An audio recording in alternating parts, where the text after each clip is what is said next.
It's Tuesday, September 30th, 2025. This is Ashton Ellett here with another installment of the Senate Staff Oral History Project, sponsored by the Richard B. Russell Library at the University of Georgia.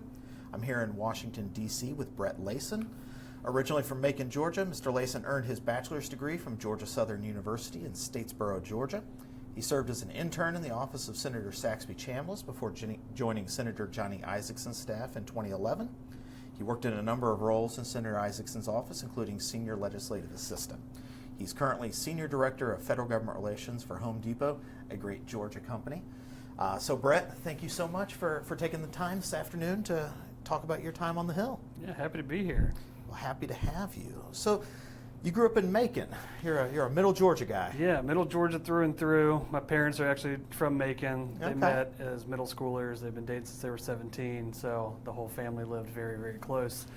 I went to Tatnall Square, small private school.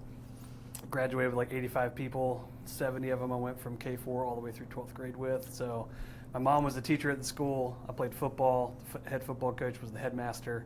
You did not get in trouble, and if you did, everybody knew.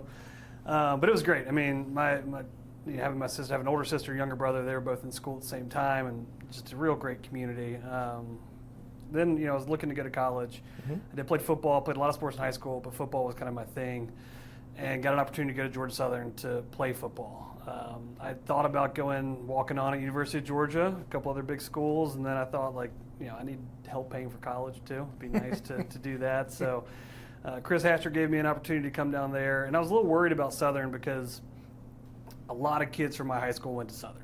Sure. Didn't want to just continue high school into 13th college, grade. 13th grade, do the whole thing.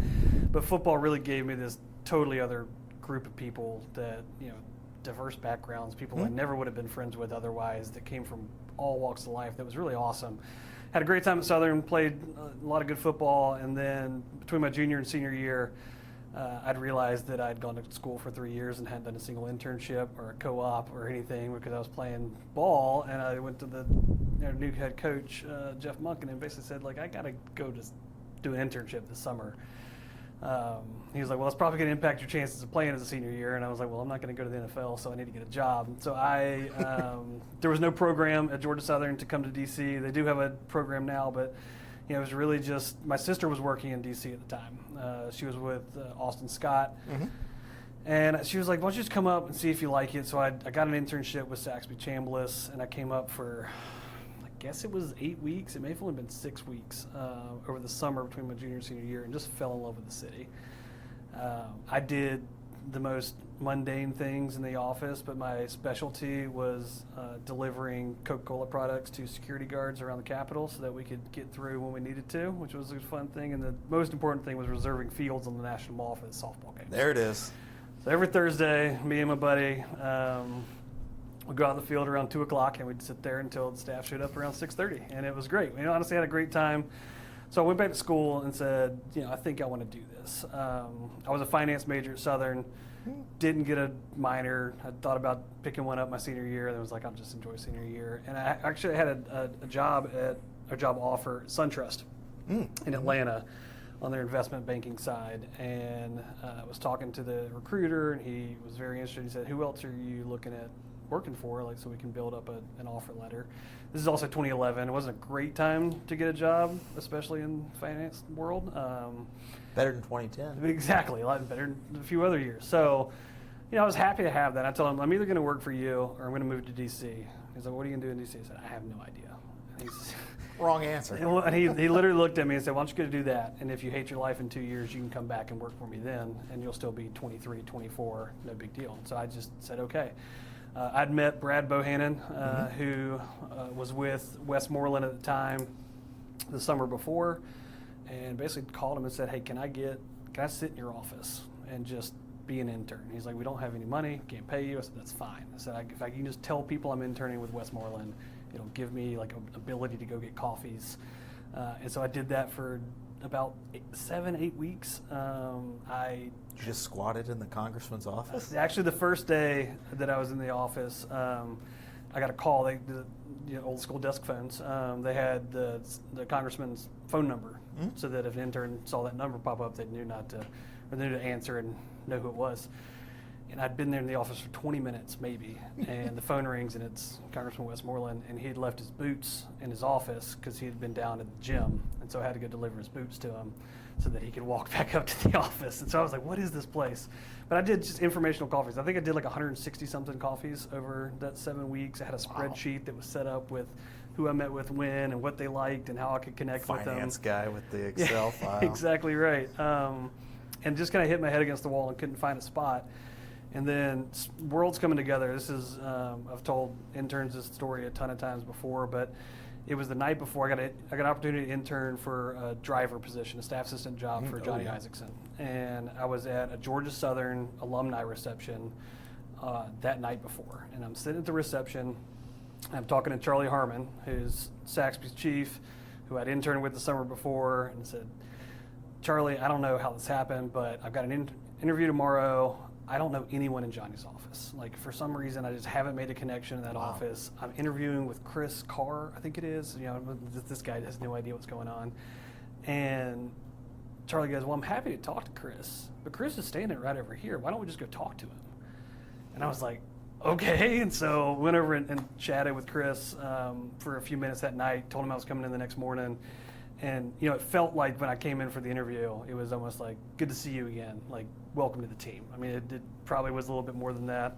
Got the job offer a couple weeks later and started off as his driver. So it was a fun way to see like a bunch of different worlds collide into an opportunity. And Chris has just been a great mentor of mine ever since, which has been awesome.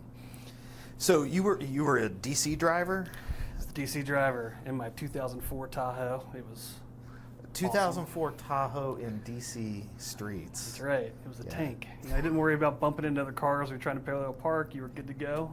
But honestly, I tell people it was the best job I ever had. I mean, the driver network in Johnny's office in particular was a very tight-knit group. There was like a long line of drivers that have all been there that you were all close with. So it was kind of like the badge because you were a staff assistant who didn't have to sit in the front office. Huge deal, right? You didn't answer phones. You didn't have to deal with constituents as much. You sat in the back office with the ledge staff, and you sorted mail, which was a different animal. But at least you were back there with the cool kids. You got to hang out with the staff, and you felt like more of the team. And then most of the time, you were on the road with Johnny. You're picking him up at the airport, taking him to dinners, getting him to votes, whatever it may be. And he, as everyone knows, was just the nicest guy. I mean, for the year that I did that job, every morning it was like a quiz on what happened in Atlanta sports the night before. It was, what can you believe the Braves did this? Why didn't the Falcons do this? Bulldogs are doing so and so. And it was, I got to know this, you know, icon in the Senate, but he was just Johnny. And he, like, I had other buddies that were drivers, and you know, the member sat in the back seat and didn't talk to them, looked at their briefing books, and they had to be at their house at 6 a.m. with a cup of coffee to wait for them until they showed up. Like, it truly felt like Johnny was my friend, and you know, trusted me to get him where he needed to go. But the experiences that I got to do in that job, because I did have the biggest car in the driver group, so I usually got stuck caravanning. So when they used to have Tuesday night supper club basically with him and him, Saxby, Burr, Lindsey Graham, and then they kind of rotate a couple other members, and they would all go to dinner together, and I would be the person driving them all to dinners. And just the stories you heard and the conversations that were happening were truly. We'll turn the camera. Yeah, we'll turn the camera off for a lot of it, but yeah. it was good to see these, you know, these members of the Senate that were they were friends and had grown up together in this and were truly doing it for the right reasons. It was good to see. It must be like one of those things where it's like when you see a teacher outside of school. Yeah. You know, like that Mean Girls line. It's like seeing like a don't dog know. walk on their back. I'll just say the conversations were much more lively after dinner going home than they were going to dinner too, as you can imagine. So it was a cool opportunity, but he trusted me to be in that spot, and I think it helped my career in ways that I never knew then. But right. I tell people all the time, if I could go back and be Johnny's driver today, I would quit whatever I could and go do it. It was just truly special. Well, how much did you know about the senator before you joined the state? You didn't know anybody in the office. Yeah. I assume you just knew the senator by his reputation and by what you saw on C-SPAN and the news? I wasn't a politically motivated kid growing up. I mean, my mom was a teacher, my dad had a bunch of jobs, worked at Farm Bureau for a while, I was a financial planner for a while, but never in politics. Right. And Southern's not a big politics school, right? And so I didn't know much. I started to get involved again after that between my junior and senior year, and started paying attention. And every time you talked about, it seemed like every time you talked about politics in Georgia, you heard about Johnny and Saxby. These are the two guys who were like delivering in the state in the way, I always knew if it was a education or healthcare or finance issue, Johnny was going to be the lead. If it was an ag or defense issue, Saxby was going to be the lead. And so it was, I'd seen some of that working for Saxby and how well the two teams worked together. And so it really was like, it felt normal then. It felt like that's how it's supposed to be. Come to find out it's not. And it's very rare that you have two senators from the same party in the same state that actually work that way. But yeah, I mean, it really was, I was totally naive to what I was walking into. Well, you've already sort of described what, how Johnny was or the senator, excuse me, was as a boss. How did that sort of permeate down through the staff? Some members, I don't need to tell you this, run a really tight ship, and some are pretty loose. How was the Isaacson office? Yeah, again, it was something I never thought was different until I left. But even the way the office was set up, right? So Johnny's office had a full suite, obviously, but you had the scheduling room, you had a couple conference rooms. You had the scheduling room, you had his office, then you had the chief's office, where Chris or Joan would be, and then you had the ledge pit. And all the doors in the office were always open. You never shut the doors, even when Johnny was in meetings, unless it was like a cabinet official or somebody important that was like needed a quick moment. They were always open. And literally, as a ledge staffer, you would have an issue that you need to talk to the boss about. You walk into either Chris or Joan's office, whoever it was at the time, and you'd say, "Hey, like I got this idea, or I've got a constituent that has this issue. What do you think?" That sounds good. Walk in and pitch Johnny. And you'd literally just walk into the office and you'd talk to the senator about it. And it really worked as like he wanted to hear from us the same way. And then the flip side, if he had a slow day, we're on the verge of a government shutdown today. So during a couple shutdowns that I worked in, we're still funded right now. I was going to say it. We've got 9.5 hours. 9 hours. Yep. 9 hours, But 29 minutes. he would walk into the back office and just sit back there and listen to us and ask what people were writing about or asking what the meetings had been focused on. And he just truly cared about what we were working on in the same way, because he did know that like we were the people representing him across the board. Well, that's one thing when I meet with congressional staff and we're talking about, the members' papers or the senators' papers and preserving their collections. It usually prompts like, what do you mean papers? And then you stop and you say, essentially, the documentation of what this office does and what it does for the constituents, what they do for the district if it's a member. And so when we say the senator's papers or the senator's collections, he technically owns it, but y'all are the ones who've probably done, a lot of the work anyway. So you weren't a driver forever, alas. Worst promotion of my life. Well, so, actually this is a story that I'll tell because I think it's amazing. And I know Chris Carr has told other people this story too, so I feel confident talking about it. But I was a little bit of living college 2.0 my first year. I was a driver, didn't have a lot of responsibility. I mean, obviously you have a very big responsibility, but you're a staff assistant. It's not hard work. It's time consuming. So I was maybe enjoying DC a little bit too much and other things. And, I got to a spot where a legislative correspondent role opened up in the office, and Chris Carr brought me into the office and said, "Brett, you've got a choice to make. You can either realize that this is a career and get serious, or you can continue to pretend like you're in college and you'll probably won't make it very long." And it just shocked me a little bit, and I was like, absolutely, I want to do this. And it was a total change, and I still talk to him about that today. It was an opportunity. So it was just a legislative correspondent role that opened up that happened to be in the education portfolio. So Glee Smith was the LA. She was great. She had been doing it for a long time with Johnny, and education was something I didn't know anything about besides the fact that I'd gone to school. And your mom was a teacher. No, mom was a teacher, right? And so I kind of dove into the education world, which was fascinating. But I did that for a couple years, I had the opportunity. Tommy DeWin, another good staffer for Johnny, he joined. I think he was the National Guard. He went to officer candidate school, and at OCS you can't have a phone, you can't have anything. You're off the grid for 18 weeks or whatever it is, and they needed somebody to step up and fill his role while he was gone. So they asked me to do that, and so I got some legislative assistant role. I didn't get the paycheck or the title, but I got to do that job for a while. And it was in the middle of the Workforce Innovation Act reauthorization, which ended up being the Workforce Opportunity and Innovation Act, because you got to have a good acronym, WIOA. But I got to work on a bill that actually became law as a very junior staffer, because Johnny was leading the Workforce Subcommittee of Help Committee, so it was his.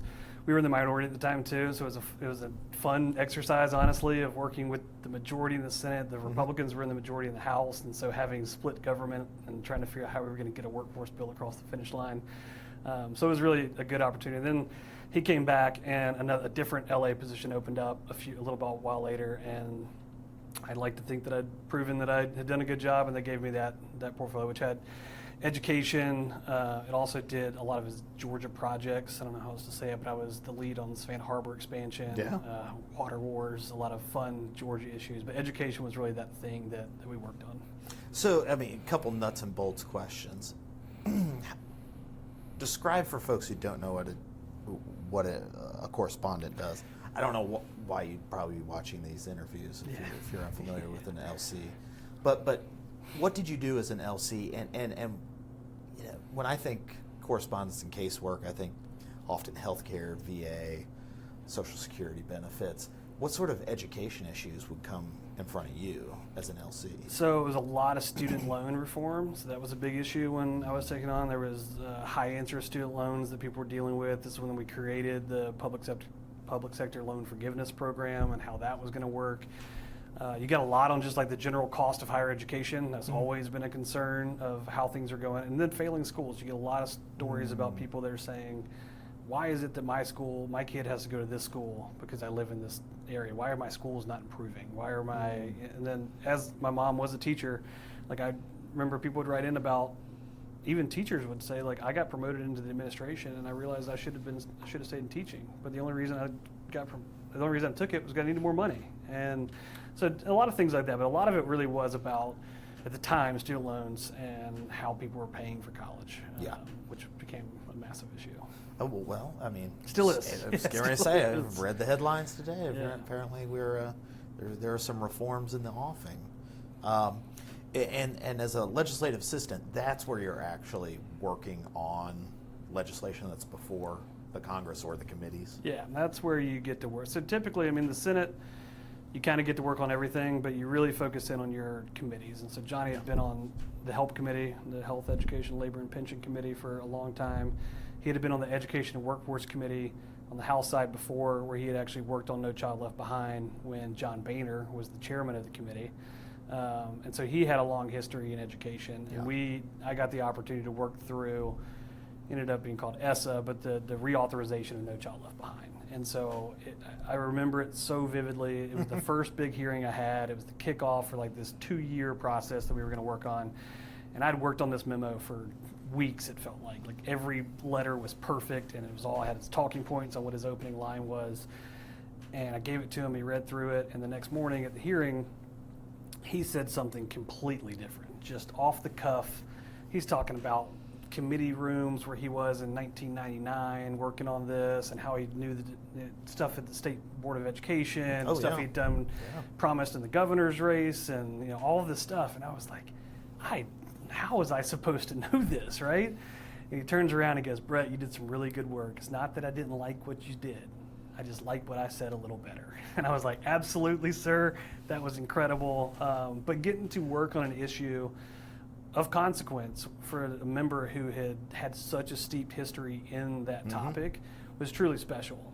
It really made me feel like I had to know what I was doing, because he did know. And there was one part in that bill where, typical Johnny fashion, there was an impasse on early childhood education. The Democrats were in charge. They said that they had to have this preschool title. Some of the Republicans said we didn't need the preschool title.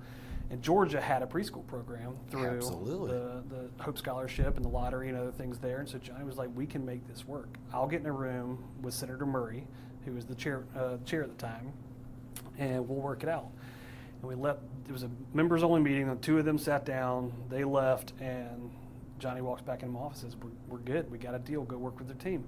And I was like, awesome. So I called this lady named Sarah and said, hey, we got a deal. She goes, I heard the meeting went terrible. What are we doing here? I guess we're not doing a bill. And it just, Johnny knew how to like get people to yes. And so we worked on that. And, I spent hours and nights in the Capitol working on this preschool provision that ended up being in the law and allowed the big thing that we were working on was we didn't want to penalize states who already had good preschool programs for not getting funding for maybe pre-K3 or other early childhood stuff. So it was really cool, but it was one of those backroom things where two members got into a room and decided we're going to do something and we're going to fix this. I can remember watching Senator Isaacson talk about it.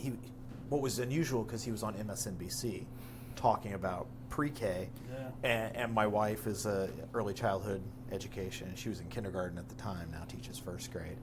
But I just thought it was how interesting it was. I was like, oh, here's Johnny Isaacson, Republican from Georgia, talking about what was basically, I don't think he ever used the term universal pre-K. I mean, that not a term you would throw around lightly, especially somebody as well read on the policy and the politics of universal pre-K.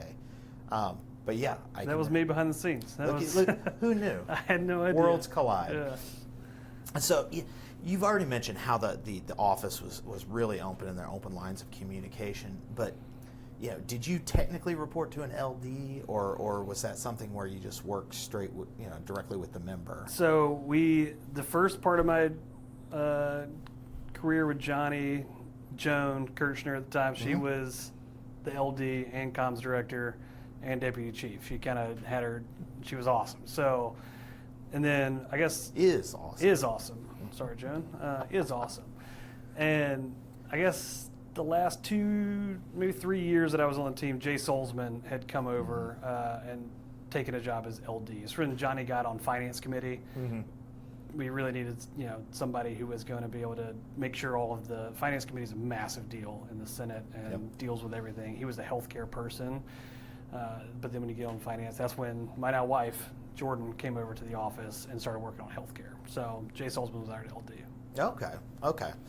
So one thing I like to ask folks, and this is such a completely loaded question for somebody on the Hill, but like, what was a typical day at the office like?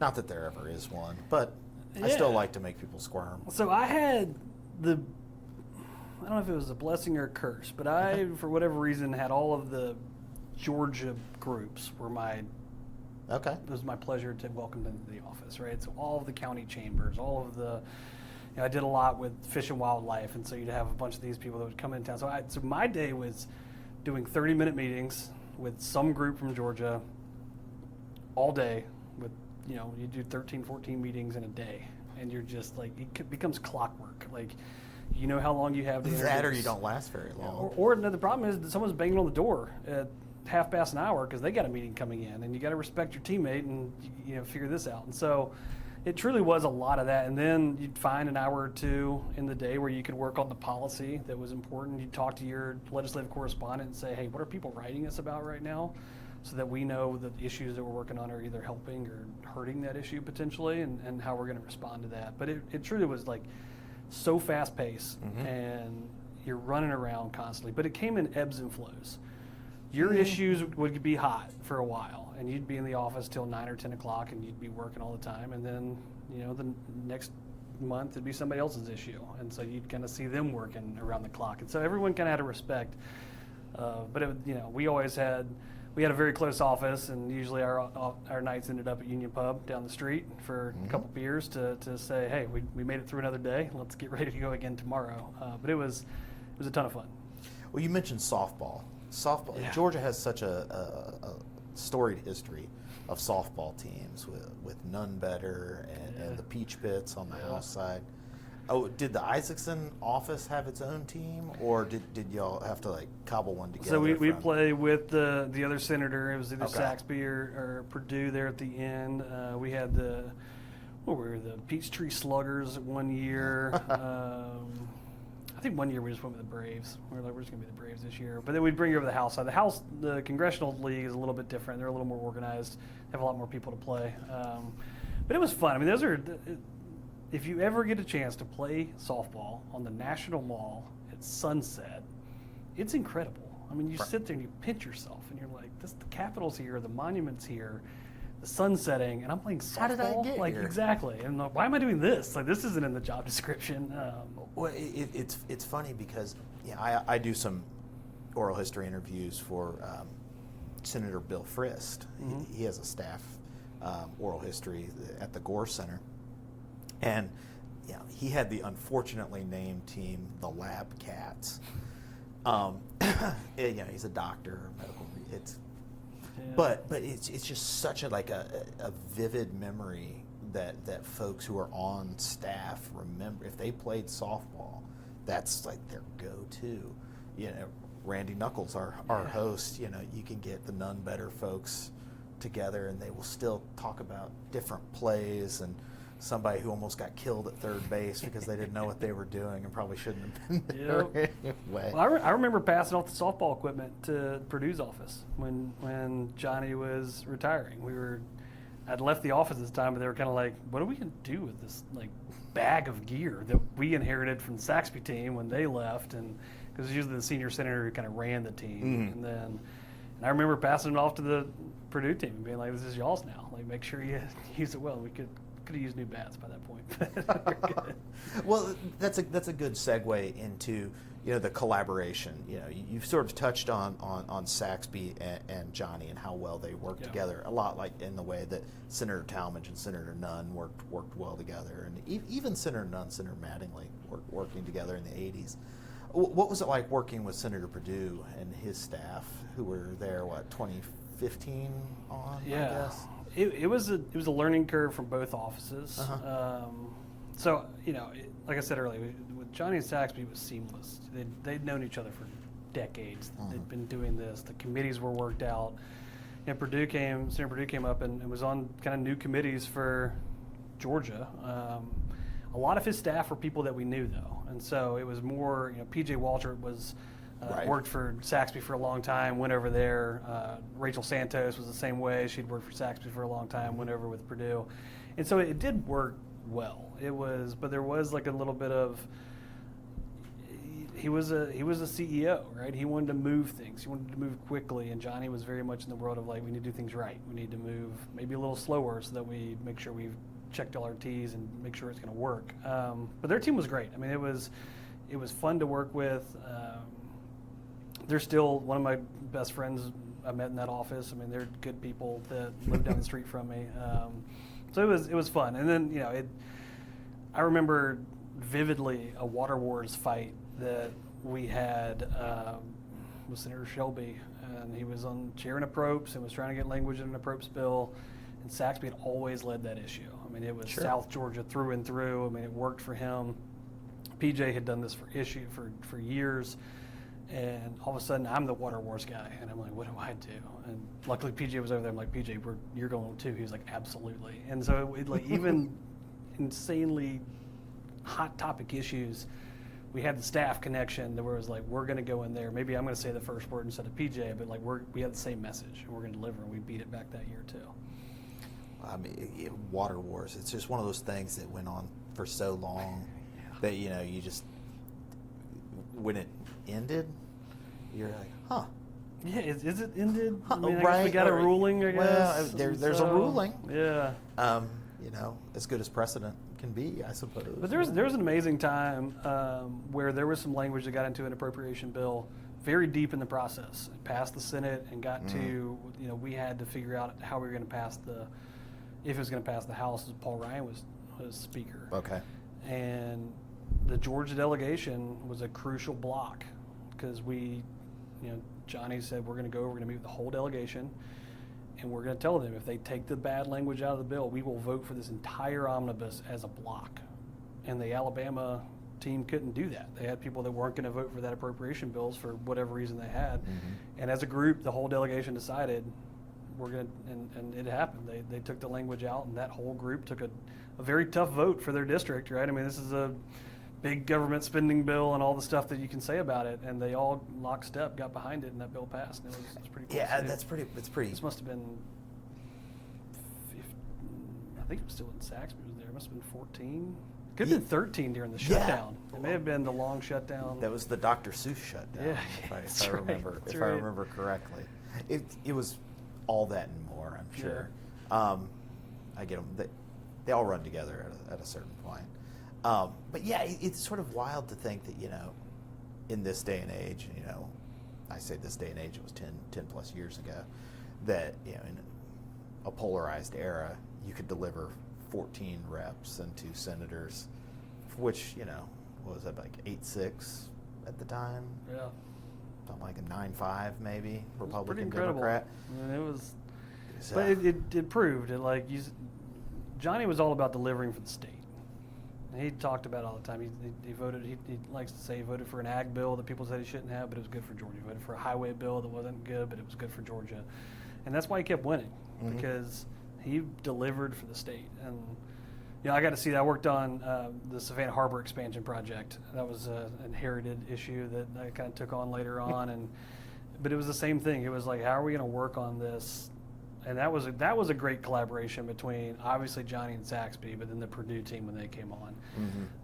John Eunice, who was with him for a long time, then worked in state government. I think he's back in D.C. now, working up here. But the two of us were on the phone with Georgia Port Authority daily. That's what I was going to say. Is like, how much interaction did you have with Governor Deal's office, the Port Authority? It was. I mean, it was.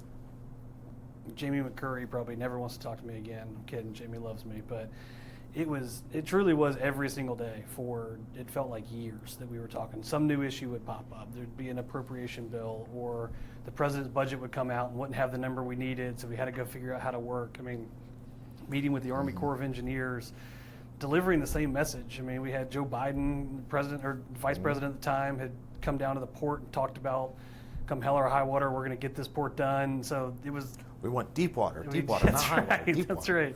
And so it was cool to me, across administrations, across delegations. That was a massive project. And still, when I go to Savannah and I see the impact that has on that entire region. I mean, you go to Pooler. I mean, Pooler is a different world today than it was even 10 years ago. But 20 years ago, it's incredible. I mean, 3 years ago. Yeah, and so that was a really rewarding project of and now I think they're back in the fight again. I think they're looking at deepening it again. But that's for Eric Johnson. That's for the staffers' problem today. Yeah. If they need some advice, they can call me. There you go. So, file under nothing great lasts forever. When did you start plotting your departure from the senator's office?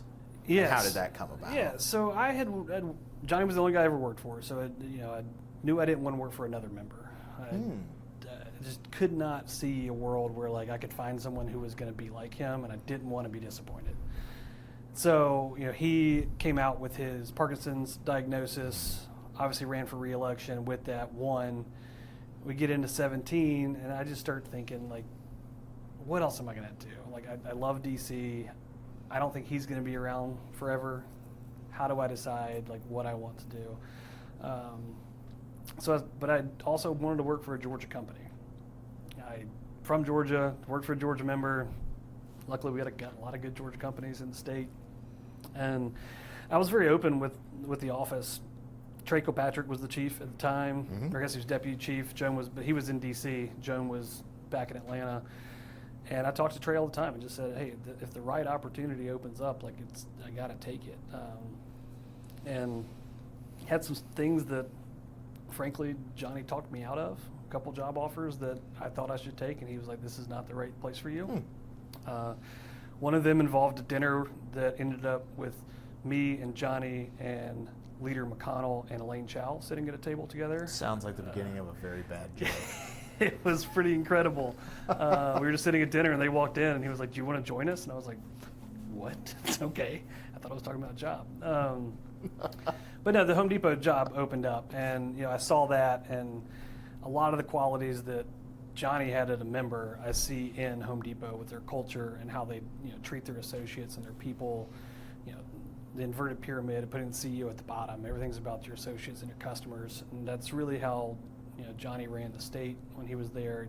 Constituent services was the most important thing we could do, and so it the opportunity opened up, and I went all in, and I asked everybody in the world to call anybody they could, and Johnny was very helpful in all. Not a time to be bashful, right? No, exactly right. And I've been there. Actually, I've just hit longer at Home Depot than I worked for the senator, which is kind of crazy. Wow. Yeah. Well, what sort of issues? Well, here's a better way to ask that. How did your work with the senator and in the office prepare you for your work with Home Depot? Apart from this whole idea of constituent service, were there issues or work that you did on the ledge side that would have prepared you for the sort of issues that confront? Yeah, there's a lot of Fortune just 500? knowing the process, knowing how the sausage is made is a valuable skill for a government relations person in a major corporation, right? Because you can explain to executives or leaders in the company why they need to go do this. Why do we need to go talk to this 28-year-old staffer? Well, because this 28-year-old staffer is the person who's going to decide whether our provision is going to be in the bill or not. And so showing a top-down, we've got the big guns talking to the right person is important. So that was a big piece of it. But honestly, the meetings that I had, that I talked about earlier, that those 30-minute, know how to greet somebody, hear them out, make them feel like you agree with them or let them know why you don't, and then make them leave happy in a very short amount of time has been incredibly important in this business. Whether it's me knowing going back to the Hill and how to talk to staffers and say hey, I was, you don't say it this way, but I was in your shoes. I know what you're going through right now. Making sure you have the information that you would have wanted as a staffer so they can hopefully make the right decision and maybe lead them in the right way. Those are important. But also that way of talking, my experiences with having one-on-one conversations with Johnny and Saxby and all these members that I talked about early in my career gives me a lot of confidence when I talk to executives. It is still, for me, kind of crazy that I get to go to a dinner with Ted Decker, the CEO of Home Depot. It's awesome. But I feel like I have had experiences where I talk to very important people and realize they're people too. And you just they want to know about you. You want to know about them, and being able to communicate in a way that's impressive but not overbearing, and all of that. So I think it's been a huge. It's that great exchange that President Obama had, where he's talking about meeting when he went into the state senate and meeting all these people, and then going into the Senate and meeting these people and becoming president. He's once you sit down, you realize they're just folk. Yeah, they are. It's so true, and it was pretty awesome. Yeah, how have the issues changed? You just said you've been there longer than you were with Johnny's office. How have the issues changed, and how much of that corresponds with how the Senate and the federal government has sort of transformed over the last several years? Just in general, a lot less gets done. The two biggest bills that I talked about working on, the WIOA bill, and then we had student loan refinancing and this education bill. I did some of those in the minority in the Senate and some of those in the majority. And the idea that we were just as influential in the minority, because there was a need to get things done. They had to get to 60, and there were members that Johnny was very transparent. He's if I get what I need out of this bill, I'll vote for it. I don't care if I'm the 60th vote, and it needs to pass. That's something that doesn't happen these days, or it doesn't happen as much. I'm trying to think of the last major bill that didn't go through reconciliation. We were talking about that as a team.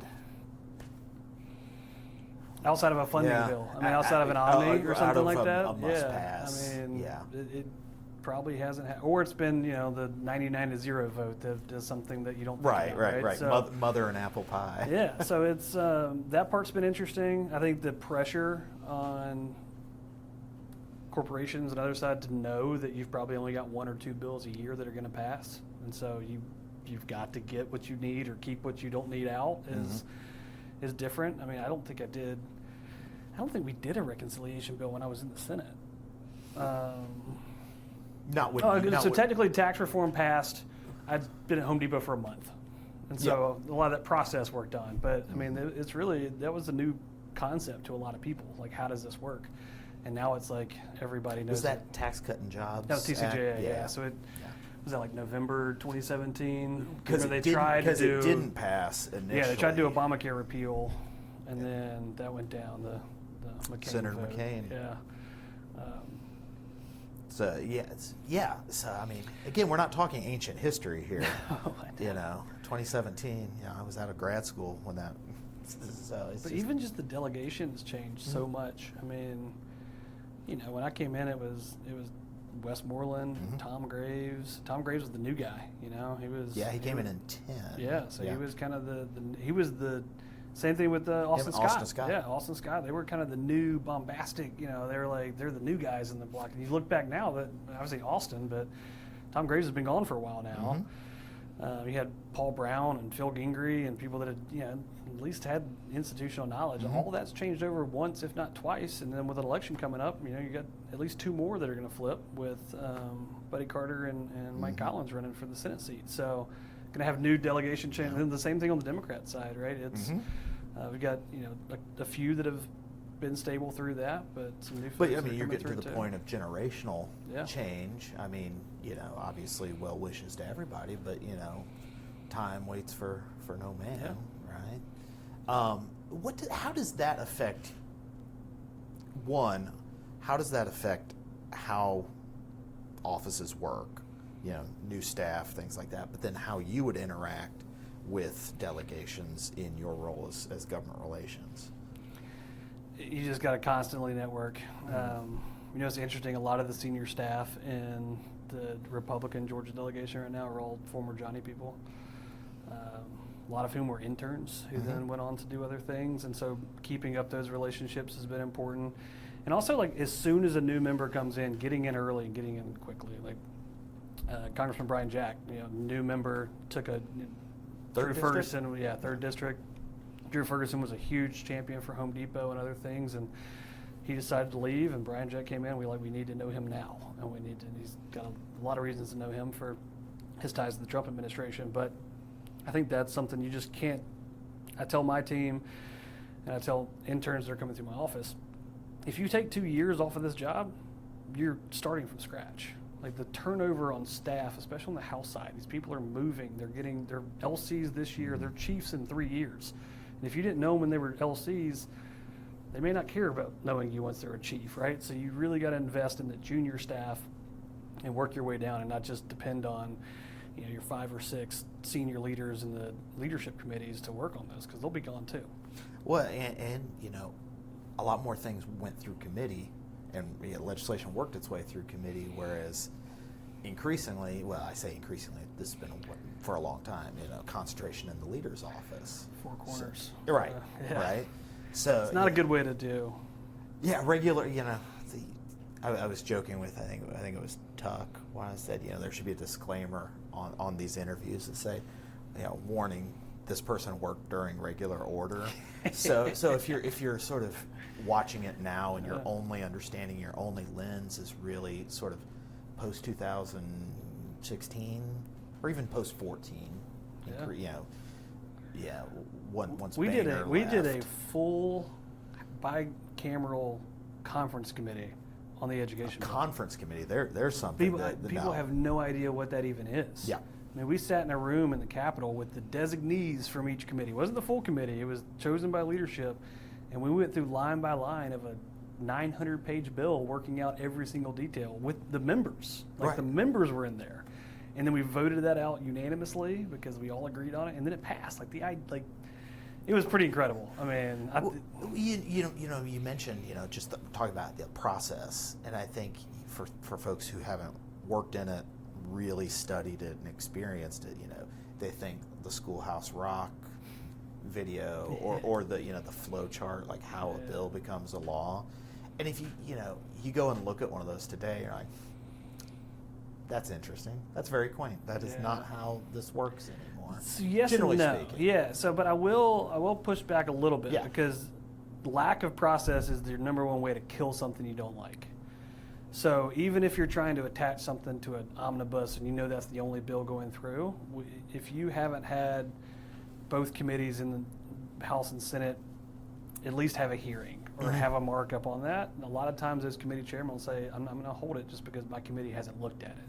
So while it's not your traditional process of getting it through committee, then getting it to the floor and maybe having an amendment process, there is still the need to work inside these committees because they can stop things from moving if they don't feel like you've engaged them in the right way.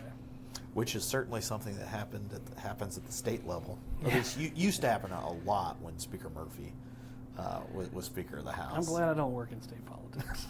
Well, and it's funny because folks who work in state politics are like, I completely agree. We have a great state team. I'm very happy that they do that. I'm sure they feel the same. Right. Yeah. Well, you've given great bits of advice here and there, but what's the one takeaway that you would give to folks who are thinking about working on? I know we've sort of painted a very stark landscape here in the last few minutes, but what advice do you give folks who say, I want to move up to DC, I don't have a plan, I'm gonna hang out on the congressman's couch and pick up the boots. What advice would you give to that guy? Yeah, I'll tell you that even in this crazy world, the staff are still pretty close. I mean, one of my good friends, I met him when he was the staffer for Elizabeth Warren. I've got two of the godparents to one of my kids are from New Hampshire. I only know them because Kelly Ayotte's office was across the hall from Johnny's, and they were the other 22-year-olds on the hallway. I think that a lot of people that were on the help committee are still close with my close friends today because we were in the trenches working on something. Even if it doesn't pass, like you earn a respect from the staff level on these things, and there's still a lot of bipartisanship that works. It doesn't get the headlines, it doesn't go out there, but I would encourage anybody, like if you want to put yourself in an extremely, type A is not the right word, but overachieving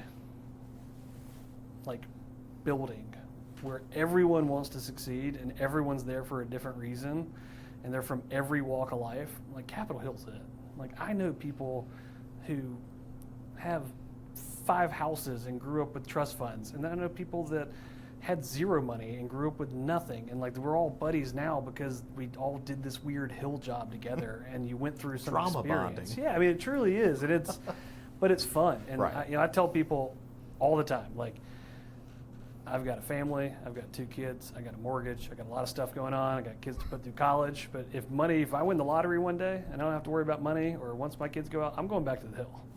I would do it in a heartbeat. I would, if I didn't have to worry about all that stuff, because it's just an intoxicating place of, the other great thing about it is all the information comes to you. You are the person making the decision, and it's not about do I have enough information or what is the answer to this question. Somebody's telling you their version, and then you get to decipher through all this information to decide this is what I'm going to recommend to my boss, and you've got the full picture. Your phone rings constantly, your emails are blowing up constantly, and it's 'cause people need to get their information to you. It's awesome. I love the Hill. Well, I guess you'd go back to being a driver, and the question would be, would you still pick a Tahoe? Yeah, I'd pick a nicer Tahoe than mine. You drove that thing for 2 minutes, and every light on the dashboard lit up, but it was fine. It worked. It was good. The other piece of advice is pick your member to the best you can. Right? You're never going to agree with whoever it is 100% of the time, but if you have somebody who you generally think is up there to do the right thing, it's going to make the whole thing worth it. If I have time for one quick Johnny story, just because it's amazing. So I was in LA at the time. This is after McConnell decided not to have a vote on Gorsuch. So we're through Merrick Garland. Sorry. Yeah. So we're into the Trump term. Johnny just had back surgery, and they needed him in D.C. because he was the 51st vote, or maybe the 50th vote, to go nuclear to start confirming Supreme Court judges with 50 plus 1 votes. And so they brought him to D.C. and he was in a wheelchair. Couldn't bring the wheelchair onto the floor. They couldn't bring the medical personnel on the floor because they weren't staffers. Only staffers are allowed on the Senate floor when you're in session. And so calling the old driver who used to play football, and I guess they felt comfortable, could help him out. I got to go to the floor, kind of help him get into his first seat, and then I sat on the floor with him for 5 hours, it felt like, while they were going through all the procedural votes to do that. And this is the most politically toxic time to this point that we've probably gone through, right? Nuclear on the Supreme Court, unheard of. Mm-hmm. Every single member in between votes was coming over to Johnny to ask him about how he was, to talk about how they missed him, talk about, how's his family doing, how's Miss Diane, what's going on with this, how's your race look? I mean, even from every walk, every single member at some point came over to talk to him. And I'm just sitting here going, the same thing we said earlier, these are people. We were in the middle, like they're all going to run to the cameras after this and talk about how Republicans have destroyed the Republic and Democrats are holding up everything. But in the moment, in between votes, when the cameras were rolling but not on, they were all coming over to talk about Johnny as a person, and just really as a testament to who he was and the legacy that he's left on me and countless other folks on my team or on our teams across the years. Well, I think about when he announced that he was retiring, and John Lewis, the late John Lewis, and they're embracing on the floor, and this is 2019. Yeah. I mean, it's not that long ago. No, this is not that long ago. Now, of course, both of them are gone now.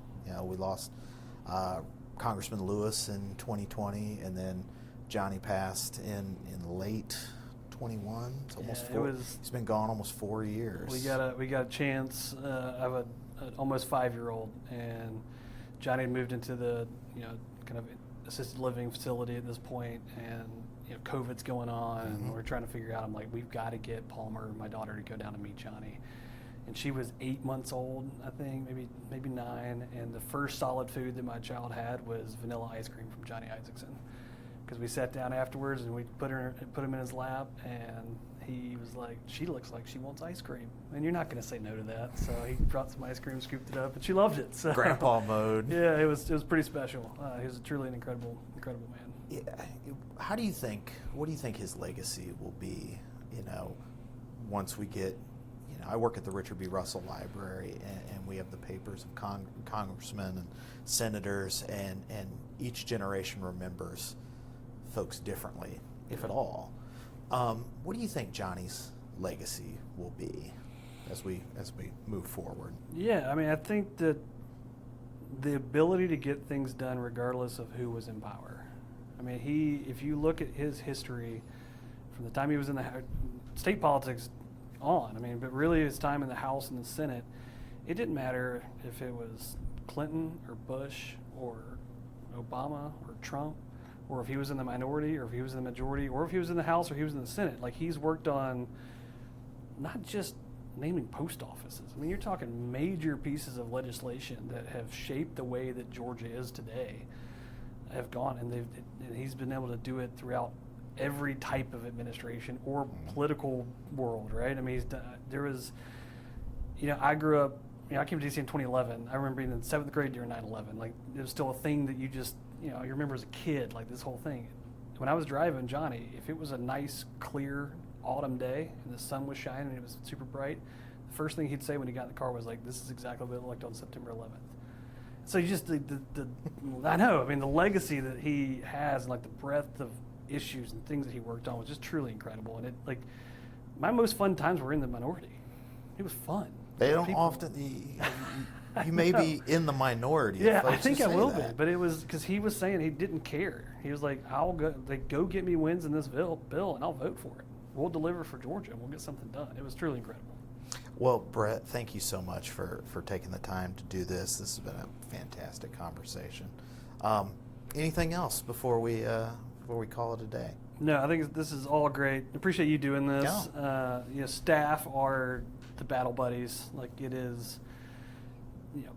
I still go to them. Josh Delaney is one of my good buddies. He's with Senator Warnock now.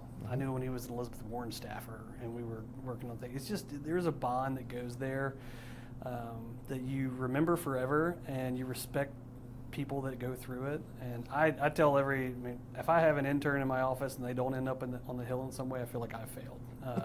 Like I said, I'll be back with them at some point, maybe being their intern when I'm in my I'll be, instead of being a Walmart greeter, I'll just be once you hit the Powerball or the Mega Millions. That's right. We can do that. So truly a special place, and the staff really hold that place together in ways that people don't recognize. Well said. Well said.